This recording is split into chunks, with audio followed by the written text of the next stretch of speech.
எல்லாருக்கும் நமஸ்காரம். இன்னைக்கு சங்கல்ப மந்திரத்தோட அர்த்தத்தை பார்ப்போம். அது கொஞ்சம் பெருசு, நிறைய விஷயம் இருக்குது அதில். இருந்தாலும் அதை பூரா தெரிஞ்சுப்போம். அது என்னைக்காவது ஒரு நாள் நம்ம தெரிஞ்சுக்கிறது தான் நல்லது. அது நம்ம பண்ணுறோமோ இல்லையோ அது தெரிஞ்சு வச்சுக்கணுன்றது முக்கியமான விஷயம். சங்கல்பம் பண்ணி எந்த காரியத்தை பண்ணும்போது சங்கல்பன்றது என்னென்னா, சங்கல்பம்னாலே என்னென்னா உறுதிமொழின்னு சொல்லலாம். தமிழில் சங்கல்பன்றதுக்கு மீனிங் என்னென்னா உறுதிமொழி, உறுதி ஏற்றுக்கிறது. அதுதான் இது. அதனால இந்த மந்திரத்தை சொல்றேன், கேட்டுக்கோ.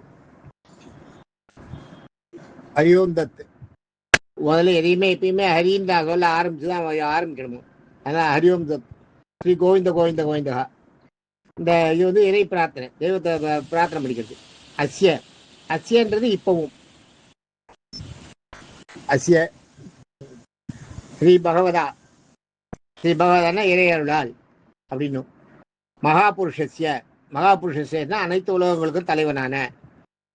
விஷ்ணு ராஜ்யா, விஷ்ணு ராஜ்யானா விஷ்ணு பகவானின் ராஜ்யத்தில். ஏழு உலகங்களுக்கும் விஷ்ணு தான் இதுன்னு இதில் கொடுத்துருக்கா இல்லையா, அதனால விஷ்ணு ராஜா. பிரவர்த்தமானசிய, பிரவர்த்தமானசியன்னா கால நேர பரிணாமங்களுக்கு இணங்கன்னு அர்த்தம். பிரவர்த்தமானசிய ஆத்திய பிரம்மணக, ஆத்திய பிரம்மணகன்னா இப்போது இருக்கும். ஆத்தியன்னா இப்ப, இப்போது இருக்கும். பிரம்மண பிரமாணம்ன்ற மாதிரி, அதான் ஆத்திய பிரம்மணக, இப்போது இருக்கிற, இப்போது இருக்கும் ஆத்திய பிரம்மணக. துதிய இரண்டாவது பாதி. துதியன்னா பிரதமன்னா ஒன்று, துதியன்னா ரெண்டு. துதியன்னா தௌன்ற ஹிந்தியில், அதுதான் துதிய.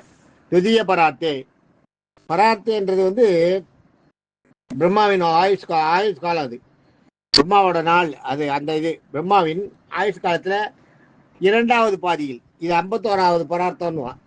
50 வயசு வரைக்கும். பிரம்மாவுக்கு வயசு 100. அந்த 100 வயசுல அது சொல்றேன், அடுத்ததில் சொல்றேன்.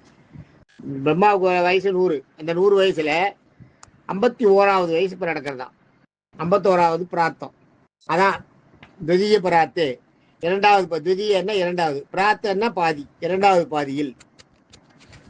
சேதவராக கல்பே, கல்பன்றது நிறைய இருக்கு. கல்பம் வந்து உங்களுக்கு இந்த மண்வத்தில் நம்ம இதில் இருக்க கல்பம் வந்து எத்தனையோ இருக்கு.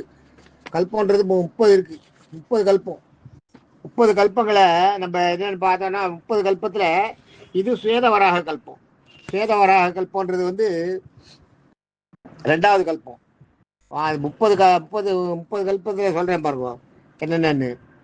வாமதேவ கல்பம், சேதவராக கல்பம் ரெண்டாவது. நீலயோகித கல்பம், நீலலோகித கல்பன்றது அடுத்து வரப்போகுது. நந்தவர் கல்பம், கௌரவ கல்பம், தேவகல்பம், விரக கல்பம், கந்தர்வ கல்பம், சத்தியகல்பம், ஈசான கல்பம், நமகல்பம், சரஸ்வத கல்பம், உத்தான கல்பம், கருட கல்பம், கௌரவ கல்பம், நரசிம்மகல்பம், சாமன கல்பம், ஆக்னேய கல்பம், சோமகல்பம், மாணவ கல்பம், தத்புருஷ கல்பம். தத்புருஷ கல்பம்னு ஒரு கல்பம். வைகுண்ட கல்பம், வைகுண்ட கல்பம்னு ஒன்று. லட்சுமி கல்பம், சாவித்திரி கல்பம், கோரகல்பம், வராக கல்பம், கஜகல்பம், சௌரி கல்பம், கௌரி கல்பம், மகேந்திர கல்பம், பிதுர் கல்பம். பார்த்தீங்கன்னா 30 வரும் கரெக்டாக. இந்த 30 கல்பத்தில் இது நான் உங்களுக்கு சும்மா சொன்னேன், நானே பார்த்து தான் சொல்கிறேன். நான் இது அந்த இல்லாட்டா இந்த 30 பேர்லாம் எனக்கு ஞாபகம் இருக்காது. எனக்கு இந்த இதெல்லாம் தெரியுமே ஒழிய பேரெல்லாம் அவ்வளோ சரியாக ஞாபகம் இருக்காது. அதனால் அதை எழுதி வச்சுப்பேன். அதை பார்த்து தான் சொல்கிறேன். 30 கல்பம் இதுதான் அந்த 30 கல்பம். இந்த 30 கல்பத்தில் ரெண்டாவது கல்பமான சுவேதவராக கல்பே, அதுக்கு பாருங்க, சுவேதவராக கல்பே இருக்கும். அடுத்தது வைவஸ்வத மன்வந்திரே. வைவஸ்வத மன்வந்திரம், மன்வந்திரன்றது ஒன்று. மன்வந்திரன்றது ஒவ்வொரு மன்வந்திரத்துக்கும் ஒவ்வொரு மன்வந்திரத்துக்கும் ஒரு இந்திரன் உண்டு, ஒரு மனு உண்டு. இப்போ இருக்க இந்திரன் பேர் வந்து புரந்திரான் பேர், புரந்திரன் பேர். இப்போ இருக்க இந்த மன்வந்திரத்தோட பேர். இப்போ நடக்கிறது இந்த மன்வந்திரம் வந்து 14 மன்வந்திரம் மொத்தம். இந்த 14 மன்வந்திரத்தில் இப்போ நடக்கிறது வந்து வைவஸ்வத மன்வந்திரம்னு பேர். 7வது மன்வந்திரம் நடக்கிறது, 7வது மன்வந்திரம். அதில் இப்போ வைவஸ்வத மன்வந்திரம் நம்ம இப்போ பார்த்துட்டு இருக்கிறது. இந்த இதுவும் இந்த இது மன்வந்திரமும் இருக்குது நிறையா. அது இப்போ அது சொல்கிறேன் உங்களுக்கு, அப்புறம் சொல்கிறேன். மன்வந்திரம் ஒரு 14 மன்வந்திரம். அந்த மன்வந்திரத்தில் இப்போ நம்ம பார்க்குறது வந்து வைவஸ்வத மன்வந்திரம். வைவஸ்வத மன்வந்திரே அஷ்டாவிம்சிதமே. அஷ்டான்னா 8, விம்சிதம்னா 20. அஷ்டாவிம்சிதமே 28வது சதுர்யுகத்தில். ஒரு யுகன்றது எப்படின்னா உங்களுக்கு திரேதாயுகம், திரேதாயுகம், துவாபர யுகம், கலியுகம், 4 யுகம் சேர்ந்தது. அந்த யுகத்துக்கு கணக்கு என்னன்னு பார்த்தீங்கன்னா, யுக கணக்கு வந்து திரேதாயுகம் 1769 தேவ ஆண்டு. தேவ வருஷங்கள்ன்றது எப்படின்னா நம்மளோட 360 நாள் இருக்கு பாருங்க, அது அவளுக்கு ஒரு நாள். நம்மளோட 360 நாள் அவளுக்கு ஒரு நாள். அப்போ அவளுக்கு ஒரு வருஷம்ன்றது எவ்வளோ இருக்கும் பார்த்துக்கோ. திரேதாயுகன்றது 1780 தேவ வருஷம். திரேதாயுகம் 12960 தேவ வருஷம். துவாபர யுகம் 8640 தேவ வருஷம். கலியுகம் 4320 தேவ வருஷம். இதெல்லாம் சேர்ந்தது தான் அந்த இதெல்லாம் எனக்கு தெரியும். இது எல்லாம் சேர்ந்தது பார்த்தீங்கன்னா 43200 தேவ வருஷம் வரும். இது 4 சேர்ந்தது தான் ஒரு கலியுகம். இந்த கலியுகத்தில் இது ஒரு சதுர்யுகம், சாரி, இது 4 சேர்ந்தது தான் ஒரு சதுர்யுகம். இந்த சதுர்யுகம் இருக்கு இல்லையா, இந்த சதுர்யுகத்தில் அஷ்டாவிம்சிதமே. இப்போ இந்த சுவேதவராக கல்பம் இருக்கா இல்லையா, அவருக்கு 71 சதுர்யுகம் அவர் ஆட்சி உண்டு. வைவஸ்வத மன்வந்திரம் இருக்கு இல்லையா, வைவஸ்வத மன்வந்திரத்தில் இந்த வைவஸ்வத மனுக்கு வந்து 71 வருஷம் தேவ கணக்கில் ஆட்சி உண்டு. 71 மன்வந்திரம் ஆட்சி உண்டு, ஒரு இந்திரனுக்கும் ஒரு மனுவுக்கும். அதில் 28வது மன்வந்திரம் இப்போ நடக்கிறது. அதான் வைவஸ்வத மந்திரம் அஷ்டாவிம்சிதமே. 28வது மன்வந்திரம், 78வது சதுர்யுகம், சாரி 28வது சதுர்யுகம். நான் 71 சதுர்யுகம் ஆச்சுன்னா ஒரு மன்வந்திரம்ன்றது ஒரு மனு, ஒரு இந்திரன், 2 பேரையும் பிரம்மா படைப்பார். 71 சதுர்யுகம் ஆச்சுன்னா அதில் இப்போ 21வது சதுர்யுகம் நடக்கிறது. அது யாரில்? வைவஸ்வத மனு அந்த காலத்தில், வைவஸ்வத மனுவோட காலத்தில் 28வது சதுர்யுகத்தில் கலியுகத்தில் பிரதமே பாதே. பிரதமன்னா ஃபர்ஸ்ட், முதல். பாதேன்னா 4ல் ஒரு பாகம், பாதம்னு பாருங்க. அதுதான் 1ஆம் பாதம், 2ஆம் பாதம், 3ஆம் பாதம், 4ஆம் பாதம் ஜாதகத்துல சொல்ற பாருங்க. அதான் பிரதமே பாதே. நமக்கு முன்னாடி அந்த 4 பாதங்கள் இருக்கு இல்லையா, 4 பாகத்துல ஒரு பாகம். அது அஷ்டாவிம்சமே கலியுக பிரதமே பாதே. பிரதமே பாதேன்றது முதல் கால் பாகம், பிரதமே பாதே. இது வரைக்கும் வந்து நம்ம எந்த அந்த இது காலத்தை சொல்லிட்டோமா. அடுத்தது ஜியாகிரபிக்கல் ஏரியா. ஜியாகிரபிக்கல் ஏரியாவில் நம்ம எங்கே இருக்கோம், பூகோள அமைப்பு தான் நம்ம எங்கே இருக்கோன்றதை பார்க்குறது.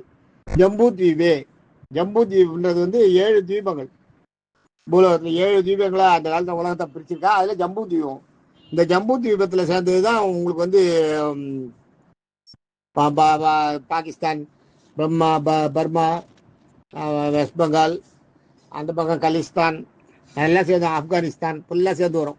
ஆப்கானிஸ்தான்லாம் சேர்ந்தது தான் ஜம்பூ தீபம். ஜம்பூ தீபன்றது இந்த 8 பாகமாக பிரிச்சதில் 7 பாகமாக பிரிச்சதில் ஒரு பாகம் ஜம்பூ தீபம். ஜம்பூ தீபே பாரத வருஷம்னு ஒரு இடம். பாரத வருஷம் பரதன் அந்த அரசன் ஆண்டது. இந்த பரதன் கதை வரும் பின்னாடி, நான் சொல்கிறேன், அப்புறமா சொல்கிறேன். பரதனோட கதை இன்னொரு நேரங்களில் உங்களுக்கு என்னோட பதிவில் சொல்கிறேன். இந்த பரதன் வந்து யாருன்னா, பரதன் ஆண்ட காலம். பரதன் ஆண்டது இந்தியா பூரா ஆண்டான். இந்தியா பூரா எங்கன்னா நம்ம இப்போ இருக்க இந்தியா, அப்புறம் பாகிஸ்தான், இந்த பக்கம் பங்களாதேஷ், அப்புறம் பங்களாதேஷ் ஆண்டா நேபாள், பர்மா, இதையெல்லாம் சேர்த்து இந்த ஆப்கானிஸ்தான், இதையெல்லாம் சேர்த்து அதுதான் பாரத கண்டம்ன்றது. அதுதான் பாரத கண்டு. அதான் ஜம்பூ தீவு பாரத வருஷம்ன்றது அதுதான். அந்த ஏரியா சேர்ந்ததுதான் பரத கண்டையில் வந்து ஆப்கான் மட்டும் கிடையாது, இந்த பக்கம் பர்மா கிடையாது, மீதி எல்லாம் சேர்ந்தது.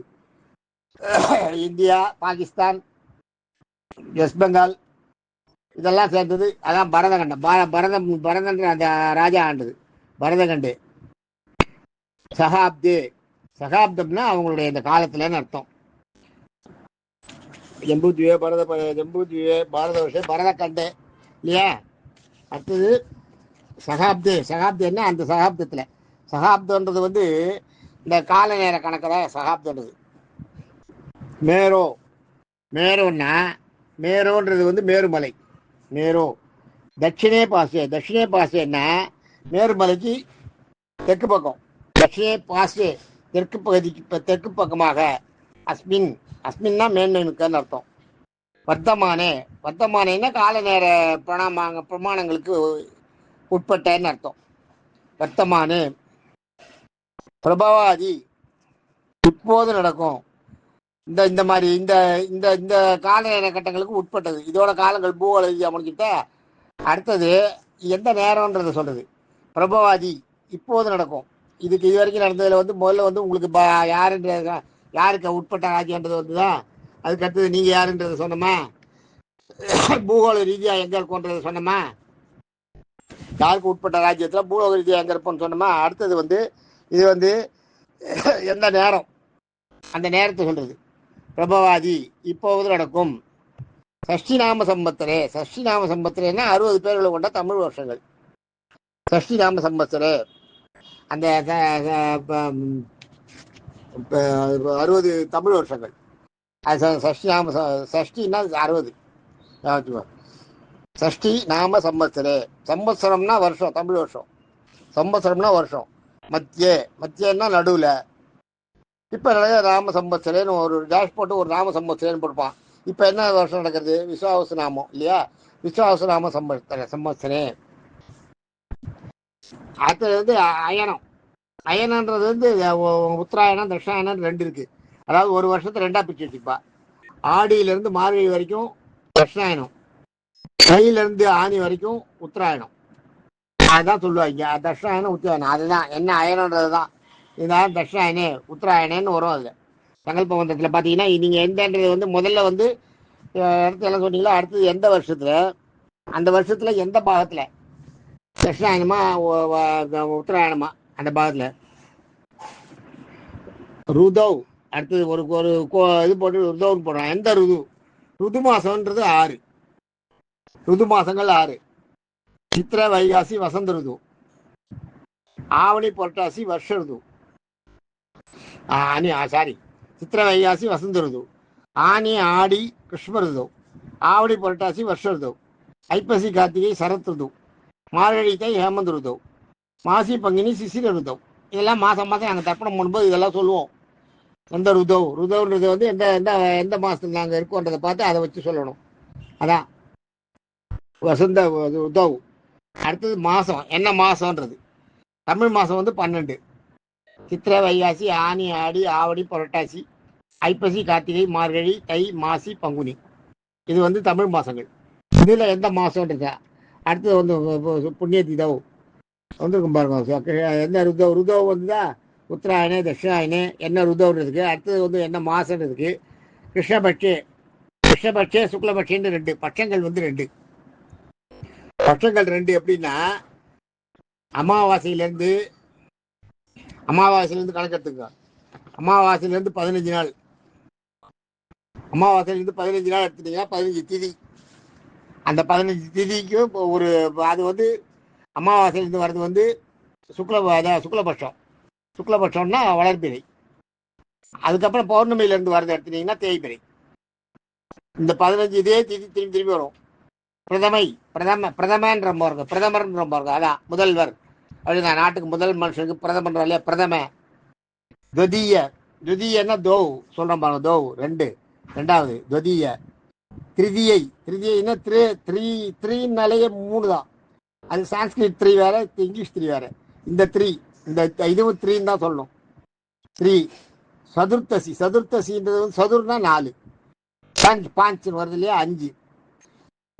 சதுர்த்தசி. பஞ்சமி, சஷ்டி 6. சப்தமி, சப்தமின்றது வந்து சஷ்டின்றது வந்து 6, சப்தமின்றது 7, அஷ்டமி 8, நவமி 9, தசம், தசம்னு வருதுறாங்க 10, தசமி. ஏகாதசி 11, துவாதசி, ஏகாதசி. 8 + தசி 10, 8 + 10னா 10க்கு அப்புறம் 1, 11. அதான் ஏகாதசி. துவாதசி 10க்கு அப்புறம் 2, திரியோதசி 10க்கு அப்புறம் 3, சதுர்த்தசி 10க்கு அப்புறம் 4. எல்லாம் தசின்னு வருது பாருங்க. அடுத்தது 15வது பௌர்ணமி வந்துடுது இல்லையா. இதை அடுத்த இதில் பார்க்கலாம். ஏன்னா 15 ஆகிட போகிறது. இதுக்கு மேலே வந்து இதை சொன்னோம்னா நம்மளுக்கு நிற்காது, எனக்கு ரெக்கார்ட் பண்ணி அனுப்ப முடியாது. இதை அடுத்த பதிவில் சொல்கிறேன்.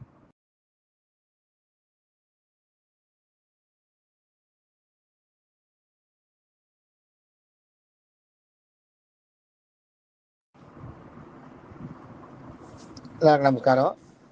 இன்னைக்கு சங்கல்ப மந்திரத்தில் இந்த 2வது பகுதியை சொல்கிறேன், கேட்டுக்கோ. 2வது பகுதி என்னன்னா, அதில் முதல்ல சொன்னேன் இல்லையா, 15 திதிகள் சொன்னேன். என்னென்ன? பிரதமை, த்விதியை, திருதியை, சதுர்த்தசி, பஞ்சமி, சஷ்டி, சப்தமி, அஷ்டமி, நவமி, தசமி, ஏகாதசி, துவாதசி, திரையோதசி, சதுர்த்தசி, பௌர்ணமி. 15 திதிகள். இந்த 15 திதிகள் இந்த இதுதான் 15 திதிகள். பிரதமைன்றது பிரதன்றது 1, துவதி தோ இல்லையா, துவதி என்னது 2, த்ரீன்னா 3, சதுர்னா சதுர் பூஜம் சொல்றோம் பாருங்க, 4 சேர்ந்ததெல்லாம் சதுர். பஞ்சமி, பாஞ்சுன்னு வருது பாருங்க, அந்த பாஞ்சு வர பஞ்சமி 5. சஷ்டி, சஷ்டம்னா 6, சஷ்டினா 6. சப்தமினா சப்தம்னா 7, அதான் சப்த மாதாக்கள்னு சொல்றா பாருங்க, சப்தம்னா 7. அஷ்டமினா அஷ்டம்னா 8. அஷ்டவக்கர பாலன்னு ஒருத்தர் இருந்தா, அஷ்டாவக்கரன்னு ஒரு முனிவர் இருந்தார். உடம்புல 8 கோணல் இருக்குமா. அவரை பார்த்து கேள்வி பண்ண வாழையெல்லாம் அவர் ஒரு வழியாகிட்டார். அது ஒரு கதையில பின்னாடி சொல்றேன். அஷ்டமின்றது அதான் அஷ்டமி. நவமின்றது நவன்னா 9, நவதானியம் சொல்றோமா, நவகிரகம் எல்லாம் சொல்றோம் பாருங்க, அதான் நவ. தசம்னா 10, பாருங்க, அதான் 10. தசமின்னா 10. ஏகாதசின்னா ஏகம்னா 1, தசின்னா 10, 11. துவாதசி, துவான்னா 2, தசின்னா 10 + 2 12. திரையோதசி, 3ன்னா 3, தசின்னா 10 + 3 13. சதுர்த்தசின்றது முதல்ல சதுர்த்தி, இப்போ வருது சதுர்த்தசி. முதல்ல திரையோதசி, இப்போ திருதியை, 3ல திருதியை, இப்போ 13ல வர்றது திரையோதசி. த்விதியை 2ல வந்தது, இதுல துவாதசி. அதுல பிரதமை இதுல ஏகாதசி. சதுர்த்தசின்னா 14, சதுர்னா 4, தசின்னா 10 14. பௌர்ணமின்றது சதுர்த்தசி 14 அடுத்தது பௌர்ணமி 15 ஆயிடும். இந்த மாதிரி வர்றதுதான். அடுத்தது மறுபடியும் ஏகாத பிரதமையிலேருந்து ஆரம்பிக்கும் 15 திதி ஆரம்பிச்சு பௌர்ணமிக்கு பதிலாக ஏகாதசியில் முடிஞ்சிடும். அந்த மாதிரி இது அதான் அந்த திதியை சொல்றதுதான் அது. அந்த இடத்துல விட்ட அது சஷ்நாம சம்வத்சரம். ருது மாசம்ன்றது சொன்னேன் இல்லையா, ருது மாசு கிருஷ்ணபட்சம் தான் இப்போ சொன்னேன். அமாவாசை புண்ணிய திதம். திதிகள் 15. அடுத்தது வாசனை, ஒரு 4 கோடு போட்டு வாசனை தாயான்னு இருக்கும். என்ன வாசனை தாயம்னா அந்த தேதி, அந்த கிழமை என்னன்றது. அந்த கிழமைக்கு என்ன பண்ணணும்னா, ஞாயிற்றுக்கிழமைக்கு ஆதிவாரம், திங்கக்கிழமைக்கு சோமவாரம், செவ்வாய்க்கிழமைக்கு மங்களவாரம், புதன்கிழமைக்கு புதவாரம், வியாழக்கிழமைக்கு உருவாரம். நாங்கள் அது மாதம் பண்ணுற தர்ப்பணம் பண்ணுறோம் இல்லையா, அப்போ இது வரும். வெள்ளிக்கிழமை அன்னைக்கு சுக்கிரவாரம், சனிக்கிழமை அன்னைக்கு சனிவாரம். அப்போ அப்பா அம்மா இல்லாதவா தர்ஷனம் தர்ப்பணம் பண்ணும்போது இது வரும். எல்லாம் அது 7 நாள்ல எந்த நாள்ன்றது. அடுத்தது நட்சத்திரம். நட்சத்திரம் என்ன நட்சத்திரத்தை சேர்ந்தது? நட்சத்திரங்கள் 27. நட்சத்திரங்கள் 27 என்னன்னா, அஸ்வினி, பரணி, கார்த்திகை, ரோஹிணி, மிருகசீஷ, திருவாதிரை, புனர்பூசம், பூசம், ஆயில்யம், மகம், பூரம், உத்திரம், அஸ்தம், சித்திரை, சுவாதி, விசாகம், அனுஷம், கேட்ட, மூலம், பூராடம், உத்திராடம், திருவோணம், அவிட்டம், சதயம், பூரட்டாதி, உத்திரட்டாதி, ரேவதி. 27 நட்சத்திரங்கள் வந்திருக்கும் உங்களுக்கு. கரெக்டாக நீங்கள் கவுண்ட் பண்ணீங்கன்னா வரும். அந்த 27 இடத்துல எந்த நட்சத்திரம்ன்றத சொல்லணும். இந்த இடத்துல எந்த நட்சத்திரத்துல அன்னைக்கு தேதி என்ன நட்சத்திரம், இந்த வருஷத்துல எந்த வருஷத்துல, எந்த அயனத்துல, எந்த ருதவுல, எந்த மாசத்துல, எந்த திதியில, எந்த கிழமையில, எந்த நட்சத்திரத்துல. இது வரைக்கும் புரிஞ்சுட்டா? இது வரைக்கும் அந்த கால நேரத்தை, அந்த நாள் என்னன்றதை சொல்றது. அந்த நாள் என்னைக்கு நீங்க பண்றீங்க, இந்த சங்கல்பம் என்னைக்கு அந்த உறுதிமொழி எடுத்துருக்கீங்க சொல்றது. முதல்ல உங்களுக்கு சொன்னது அது எந்த யாருக்கு எப்ப எதுக்காக இந்த உறுதிமொழி எடுத்துக்கிறீங்கன்றது, யார்கிட்ட உறுதிமொழி எடுத்துக்கீங்க, எதுக்காக எடுத்துக்கிறீங்கன்றது. அடுத்தது எந்த காலத்துல நீங்க எடுத்துக்கிறீங்கன்றது, எந்த நேரத்தில் எடுத்துக்கிறீங்கன்றது. அடுத்தது பூகோள ரீதியா எந்த இடத்துல இருந்து எடுத்துக்கிறீங்கன்றது. அதுக்கு அடுத்தது எந்த நாள்ல எடுத்துக்கிறீங்க அப்படின்றது. அதுதான் இந்த நாள் தான் நீங்க எடுத்துட்டது. இப்ப என்னன்னா, எந்த நாள்னா இதுதான். இப்ப சொன்னேன் பாருங்க, நட்சத்திர யுத்தாயாம். அதுக்கு பொதுவாக சாதாரணமாக ஸ்ரீ விஷ்ணு யோகன்னுவாங்க. யோகங்கள்ன்றது வந்து அது யோகங்கள் வந்து 30 யோகம் இருக்கு. சாரி, 30 யோகம் இருக்கு, 27 யோகம் இருக்கு. யோகத்துல 27 என்னன்னா விஷக்தம்பம்னு ஒன்று இருக்கு. பிரீத்தி, ஆயுஷ்மான், சௌபாக்கியம், சோபனம், அதிகண்டம், சுகர்மம், திருதி, சூலம், கண்டம்னே ஒன்று இருக்கு. யமகண்டம்னு வாங்குவாங்க, அதுதான் கண்டம். விருத்தி, துருவம், யாகாதம், அரிஜனம், வஜ்ரம், சித்தி, ஜதீபாதம், வரியான், சாத்தியம், சுபம், சுப்ரம், பிராமம், மகோத்திரம், வைத்திருதி, இது அப்புறம் பரிகம், சிவம், சித்தம். இது 27 யோகங்கள் லயனா. இது இந்த 27 யோகங்கள்ல எந்த யோகன்றது பார்க்கணும். பஞ்சாங்கம்ன்றது வருது பாருங்க. பஞ்சாங்கம்ன்றது அதான். பஞ்சாங்கம்ன்றது பஞ்சாங்கம் எது எது நாள் அன்னைக்கு என்ன வாரம், திதி, கரணம், யோகம், நட்சத்திரம். நாள், திதி, கரணம், யோகம், நட்சத்திரம். இது 5 தான் பஞ்ச அங்கம் தான் பஞ்சாங்கம்னு மாறி போச்சு. இந்த பஞ்சாங்கங்கள் இதை தான் பார்த்து அன்னைக்கு நாளில் நீங்க இந்த காரியத்தை பண்ணலாமா வேண்டாமான்றது யோசனை பண்ணுவான். யோகம் கரணம் பார்ப்பா. அது ஆனால் யாருமே பார்க்கறது இல்லை. பெரும்பாலும் யோகமாவது பார்க்குறா, கரணம் பார்க்கறதே கிடையாது சுத்தமா. அந்த யோகம் வந்து 27 யோகம் இப்போ சொன்னேன் பாருங்க. அந்த இது ஸ்ரீ விஷ்ணு யோக. அடுத்தது ஸ்ரீ விஷ்ணு கரண. கரணம் என்னன்னா கரணம் 11 இருக்கு. கரணம் மொத்தமாக பார்த்தா 60. ஆனால் அந்த 60 யாரும் பார்க்கறதே கிடையாது. 11 பாகங்களா பிரிச்சுட்டா. அவளே பிரிச்சுட்டா. தேவர்களே 11 பாகங்களா பிரிச்சுட்டா. அது கால நேர கணக்கை போடும்போது அதை 11 பாகங்களாக பிரிச்சுட்டா. அது வந்து பவகரணம், பாலவகரணம், கௌரவகரணம், தைத்தகரணம், கரசகரணம், கன்னிகரணம், பத்திரகரணம், சகுனிகரணம், சதுஷ்பாதகரணம், நாககரணம், கிம்யதுகரணம். இது மாதிரி அந்த அந்த இது இருக்கு. அந்த மாதிரி கரணங்கள் வந்து இத்தனை இருக்கு. 11 கரணங்கள். இந்த கரணங்கள் ஸ்ரீ விஷ்ணு யோக. அது நம்ம என்ன பண்ணுவோம், யோகத்தையும் கரணத்தையும் யாரும் பார்க்கறது இல்லை. இந்த நாளை பாப்பா, நட்சத்திரம் பாப்பா, திதி பாப்பா, அவ்வளோதான். அதோட போய் முடிச்சுடுவோம். அதான் இது பார்க்கணும். நான் ஆக்சுவலாக நாள் பார்க்கும்போது இதை பார்க்கணும். இது 3ஐயும் பார்க்கணும், இது 5ஐயும் பார்க்கணும். ஆனால் நம்ம பார்க்கறது நாள், திதி, நட்சத்திரம் தான் பார்க்குறோம். கரணம் யோகம் பார்க்கறது இல்லை. கரணன்றது தான் இப்போ சொன்னதுன்னா யோகம். கரணம் வந்து 11 கரணம். 11 கரணத்தில் ஏதோ ஒரு கரணம், என்ன கரணம் வருதுன்றது அன்னைக்கு எந்த தேதி வருது.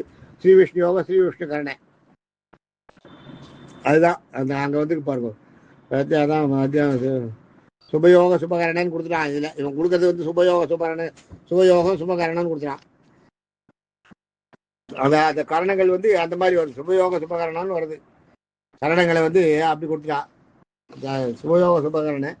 அடுத்தது பார்த்தீங்கன்னா விஷ்ணு யோக, ஸ்ரீ விஷ்ணு கரண, சுபயோக சுபகரண, ஏவங்குணன்னு வரும். ஏவங்குணம்னா அந்த குணநலன், அந்தந்த நேரத்துக்கு குணநலங்களுக்கு ஏற்ப அதோட குணங்கள் இருக்கு இல்லையா. அந்த யோகம் கரணத்தோட குணங்கள் இருக்கு இல்லையா. அந்த குணங்களுக்கு உட்பட்ட விசேஷன்றது சிறப்பான, விசேஷமான. வசிஷ்டாயாம்னா வசிஷ்டம்னாலேய வசிஷ்டம்னா அமைப்பு, தானாக அமைது அமைப்பு வசிஷ்டம். இஷ்டம்ன்றது நம்மளா பண்ணிக்கிறது. இஷ்டம்ன்றது நம்மள இஷ்டப்பட்டு பண்றது தான் இஷ்டம், அமைப்பு. இஷ்டப்பட்டு அமைச்சுக்கிறது. வசிஷ்டம்ன்றது தானே அமையிறது. இது கால நேரம் தானா தானே அமையிறது. நீங்க ஒன்றும் கால நேரத்தை மாற்றி எல்லாம் அமைக்க முடியாது. அது என்னவோ அதுதான். அது நீங்க என்ன சொன்னாலும் அது மாறாது. அதுதான் வசிஷ்டாயம். அந்த வசிஷ்டாயம் அஸ்யாம்னா இப்பவும். இந்த ஒரு கோடு போட்டு புண்ணிய திதவுன்னு போட்டுப்பான். நம்ம யாருன்றத சொல்றதுக்கு புண்ணிய திதவு. புண்ணிய திதவுன்றது திதி. அதான் நான் சொன்னேன் இல்லையா. அந்த திதிகளை ஒன்று போட்டுக்கணும். எந்த திதி வருதோ அதை அஸ்யா புண்ணிய திதவு. நான் அதுக்கு அடுத்தது பார்த்தீங்கன்னா நீ யாருன்னு சொல்றது. ஸ்ரீ பகவதாஜ்ஞா, கடவுளின் கட்டளைப்படி, ஸ்ரீமன் நாராயண பிரயத்திட்டம் அப்படின்னு இருக்கும். இல்லாட்டா பகவத் பிரயத்திட்டம், ஈஸ்வர பிரயத்திட்டம், எது வேணாலும் போட்டுப்பாங்க. அவங்கவுங்க சார்ந்த அந்த குலத்துக்கு ஏற்ற மாதிரி போட்டுக்கிறது. இதை நான் வந்து நாராயண பிரயத்திட்டம்னு சொல்லுவேன். ஸ்ரீமன் நாராயண பிரயத்திட்டம்ன்றது வந்து அவருடைய விருப்பப்படி, ஈஸ்வரனுடைய விருப்பப்படி, நாராயணனுடைய விருப்பப்படி அப்படின்னு அர்த்தம் அந்த இடத்துல.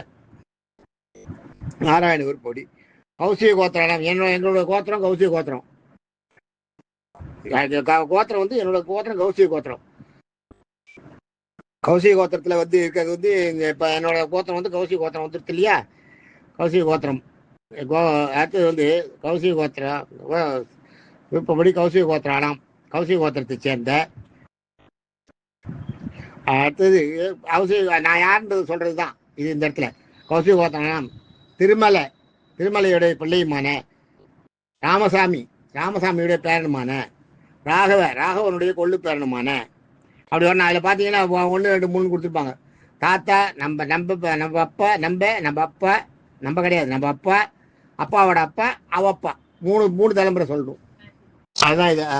அதுதான் இது 3 தலைமுறை போடுறது தான் அந்த அப்பா. எங்கள் அப்பா பேர் திருமலை, அவங்க அப்பா பேர் ராமசாமி, அவரோட அப்பா பேர் ராகவன். இந்த 3 பேரையும் சொல்லணும். அதுதான் இங்கே சொல்கிறது. அது அந்த 3 இதுதான் கௌசிக கோத்திரம். சர்மன்னா பேர் திருமலை, ராமசாமி, ராகவ சர்மனாம் ஆகிய 3 பேருக்கும் நான் செய்கின்ற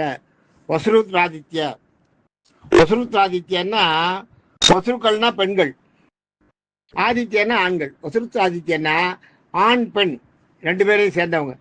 அதனால அஸ்மத் அப்படி அமைந்திருக்கும். வசுருதாத்திய அஸ்மத் பித்ரு வசுதாத்திய ஸ்வரூபானாம் அந்த ஸ்வரூபத்தில் இருப்பவர்களான அஸ்மத் பித்ருன்னா அதான் நம்ம அப்பா அம்மா.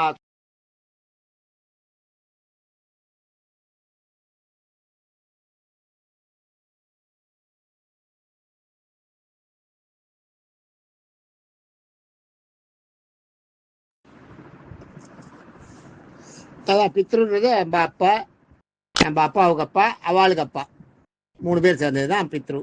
இப்போ மாத்ருன்றது அம்மாவுக்கு அப்பா அவளுக்கு அப்பா அந்த மாதிரி அம்மாவோட அப்பாவோட அப்பா அப்படி வர்றது தான் மாத்ரு பித்ரு.